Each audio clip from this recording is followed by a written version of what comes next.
Okay, yeah. Asante, nawashukuru sana tena wa Tanzania. Nimerudi tena. Yeah. Naomba mnipokee kwa ishara na mikono miwili. Pia usisahau kusubscribe, comment, kushare na kulike kwa washikaji, kwa wadau. Kwa upande wa YouTube napatikana kwa jina la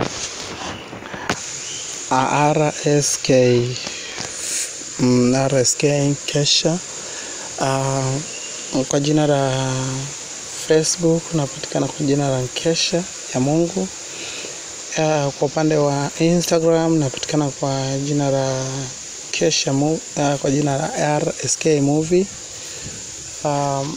Kwa jina la TikTok napatikana kwa jina la Mkoba. Kwa wale wote ambao wanaonifollow kwenye mitandao yangu ya kijamii, nafikiri ni follow kwa majina hayo ambayo nilishakwisha kukutajia. Namba yangu ya simu ni 06 8 0 14 04. Hiyo ndo namba yangu ya simu. Leo niko na profesa ya ndo filamu ambayo imenisababisha nije leo. Nafikiri imeachiwa sehemu ya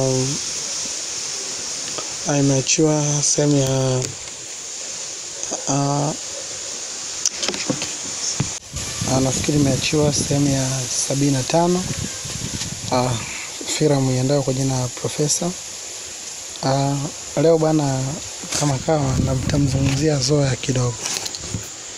Zoya ni msichana ambaye ana asili kama ya Kiarabu, ambaye sio Mwarabu lakini ni mtu ambaye ana asili ya Kiarabu, ambapo kwa Kiswahili tunaita ni watu wa Pemba. Watu ambao wamezaliwa unga Pemba huko.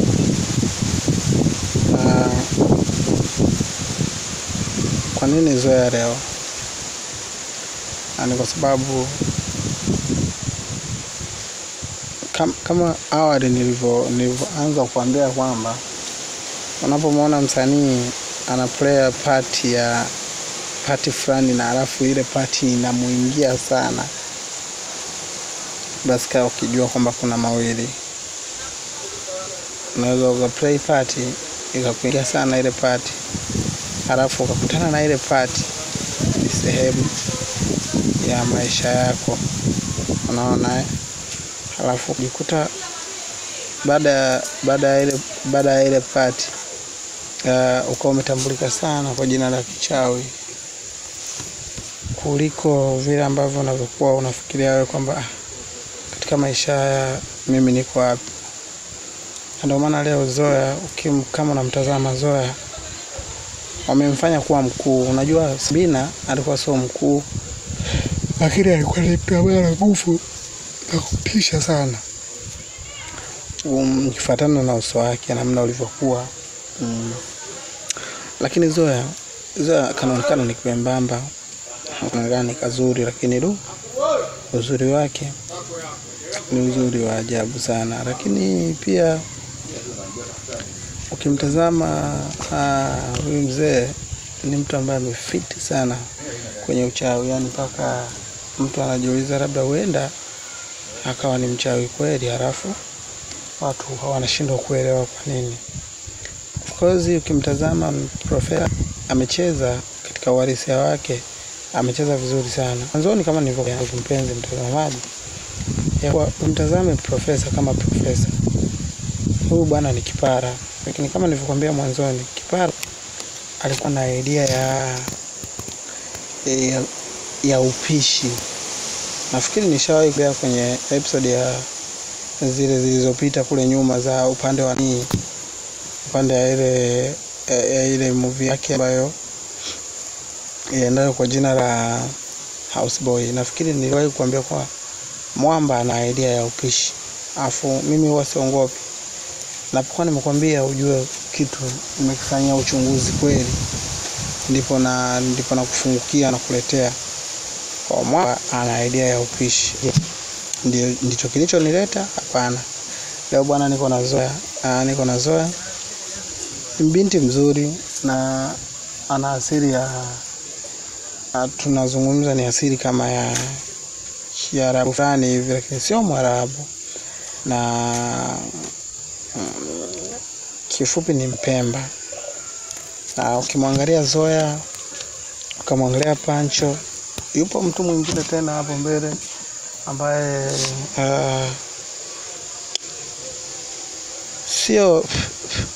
sio Zoya, lakini anafanana na nani? Anafanana Zoya. Wako mabinti wote ambao nitakuletea pia hapa ndondosha kwa YouTube channel yetu. Lakini pia tunapenda kumwangazia sana Zoya leo. Sababu kipengele kitakachokuja nafikiri tutamwangazia huyo binti. Lakini ni kwenye filamu ya Muuza Maji.